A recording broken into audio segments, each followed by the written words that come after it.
네, 안녕하세요 여러분, 반갑습니다. 대기업 멘토 권혁철입니다. 오늘 LS 코인에 대해서 말씀을 드리려고 하는데, 공시 보신 분들은 아시겠지만 현재 LS 전선이 LS 에코에너지를 매수하는 이유가 이 주주가치 재고라고 밝힌 바가 있었습니다.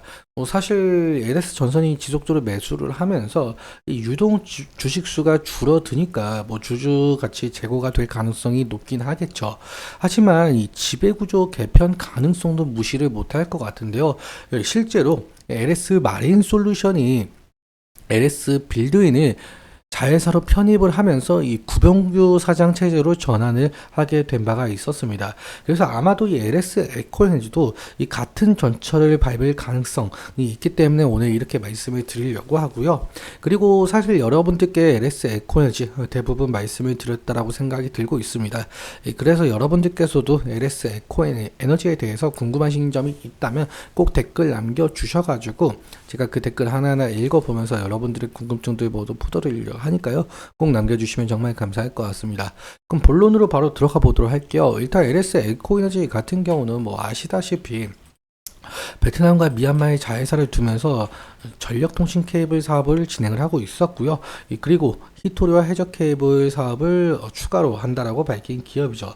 히토류 같은 경우 올해 하반기부터 실적이 잡힌다라고 밝혔었고, 해적 케이블 같은 경우 2030년부터 이렇게 실적이 잡힌다라고 밝혔었는데, 그런데 제가 오늘 이 말씀드릴 내용은 이러한 사업들에 대한 모멘텀이 아니라 LS 전선이 현재 LS 에코에너지를 매수하는 이유, 이러한 것들을 좀 말씀을 드린다라고 생각을 해주시면 될 것 같습니다. 사실 제가 저번 영상에서 실제로 LS 전선과 측과 전화 연결을 한 바가 있었는데, 그때 여쭈어보았어요. 혹시 LS 에코 에너지랑 LS 마린 솔루션 이렇게 매수하는 이유가 무엇이냐라고 여쭈어봤었는데, 그때 이 LS 전선의 IR 담당자 분께서 사실 큰 이유는 없다. 그런데 왜 이유가 없을까? 다시 한번 여쭤보았었는데 이렇게 답변을 주셨습니다. 그 부분에 관련해서는 나중에 공시가 나올 테니까 이 공시를 한번 확인해 주시면 좋을 것 같습니다. 라는 답변을 받은 바가 있었어요. 실제로 어제 이렇게 공시가 나온 부분이 있는데요. 함께 좀 살펴보자면 LS 에코 에너지 그러니까 LS 전선이죠. LS 전선이 현재 LS 에코 에너지를 좀 매수하는 입장에 대해서 이 거래 목적이 주주가치 재고라고 한답니다. 그러면서 9월 19일부터 10월 18일까지 좀 더 50억이랑 가까운 돈을 더 매수를 하겠다라고 밝힌 바가 있었어요. 사실 이렇게 된 이상 주주가치 재고일 가능성도 상당히 높겠죠. 왜냐라고 한다면 벌써 이 LS 전선 측의 지분율이 69.02%예요. 그리고 자사주까지 포함하면 0.97%니까 벌써 이 70%가 넘는 지분을 확보하고 있는 상황이에요. 그러니까 실질적으로 지금 현재 유동 주식수가 30.01%에 달하다 보니까 이 적은 거래량으로도 변동성이 클 가능성이 높다는 점, 사실 이 주주 가치 재고가 맞는 말일 수도 있겠죠. 하지만 이 저번 주에 뉴스가 한번 나온 바가 있었었는데 함께 좀 보자면, 현재 여기 이 뉴스죠. 이 구봉규 대표가 LS 마린 솔루션 대표도 겸직을 하겠다, 이 책임 경영을 강화하겠다라고 하는데, 이때 당시에 LS 전선이 보유하고 있는 LS 빌드인의 지분을 이 100% 현물 출자하면서 전량 인수했었죠. LS 마린 솔루션이. 사실 이러한 부분에 있어서 LS 마린 솔루션도 이렇게 지분 구조를 좀 개편하고 있는 상황인데, 이 과연 LS 에코 에너지도 이 지분 개편을 안 할 리는 없다라는 판단 좀 할 수가 있을 것 같아요. 그래서 아마 몇 달 사이에 이러한 지분 개편에 대한 뉴스가 좀 한 차례 나오지 않을까, 저는 그렇게 생각을 하고 있습니다. 아무튼 이렇게 오늘 말씀을 드린 것 같고요. 그럼 차트 보면서 우리가 또 어떻게 대응을 해야 될 것인지도 좀 알아보도록 하죠. 오늘의 흐름 0.18%좀 상승 중에 있는 것을 확인할 수가 있는데, 그런데 하지만 이 캔들은 음봉 캔들인 것을 볼 수가 있죠. 이 시가 1%로 시작을 했었고 고가 부근 2%까지 갔었지만 결국에는 오후장에 좀 살짝 밀리면서 마이너스 1%까지 밀리다가 다시금 아래 꼬리가 조금 달리면서 현재는 보합권에 위치해 있는 모습을 확인할 수가 있습니다. 일단적으로 우리가 바라봐야 될 점은 지금 현재 기간 조정이 나와 있는 것을 확인할 수가 있을 것 같거든요.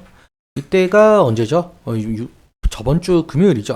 2주 전이죠. 이 8월 9일에 거의 상한가에 근접을 했다가 윗꼬리가 좀 상당히 달렸었는데 그 이후에 이 가격대를 좀 벗어나지 못하는 흐름을 좀 보여주고 있어요. 그러니까 이 박스권에 갇힌 흐름을 보여주고 있는데, 일단적으로 우리가 바라봐야 되는 점은 이렇게 기간 조정이 나오면서 어느 정도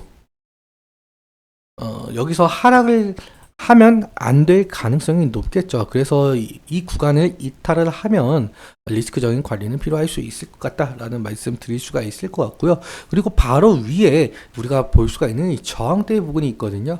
여기 60일 이평선 부근이 될 수가 있겠죠.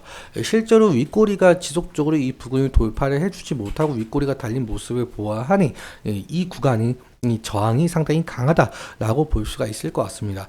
그래서 강한 거래 대금을 통해서 이 구간 돌파를 해준다라고 한다면 다시금 여기 이 구간까지 올 가능성, 이러한 점 염두에 두시면 좋을 것 같습니다. 실제로 지금 현재 LS 전선이 지속적으로 매수를 하면서 유동 주식수가 상당히 줄어들고 있다는 점이 어떻게 보면 다행이다라고 생각이 들 수가 있겠죠.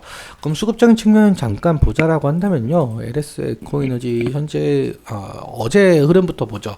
어제 개인이 19,000주 정도 매도를 한 모습을 볼 수가 있겠고, 그리고 외국인과 기관에서 매수를 한 모습을 확인할 수가 있습니다.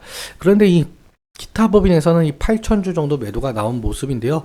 일단 이 기타 법인이 LS 전선인지 아니면 다른 곳인지는 전혀 모르겠지만 이 기타 법인에서 매도세가 조금 어느 정도 나왔다. 하지만 오늘 같은 경우는 이 기타 법인에서 매수가 나오고, 그리고 외국인은 매도가 나오고 있지만 장이 끝나봐야 정확한 집계가 확인을 할 수가 있겠죠. 그래서 이러한 스탠스를 좀 지속적으로 알아보는 것이 중요 투자 포인트 중 하나가 될 가능성이 높을 것 같고요. 그래서 오늘은 여기까지 말씀을 드리면서 제가 과연 이 LS 전선이 LS 에코에너지를 매수하는 이유가 나올 때까지 지속적으로 추적해서 말씀을 드려보도록 하겠습니다. 근데 오늘 말씀드렸던 내용들과 차트적인 부분들에 대해서는 제 개인적인 견해가 상당히 있기 때문에 여러분들의 주관적인 견해, 그 투자를 현명한 선택하셨으면 좋겠습니다. 오늘도 시청해주셔서 감사하고 지금까지 대의연 멘토 권혁철이었습니다. 감사합니다.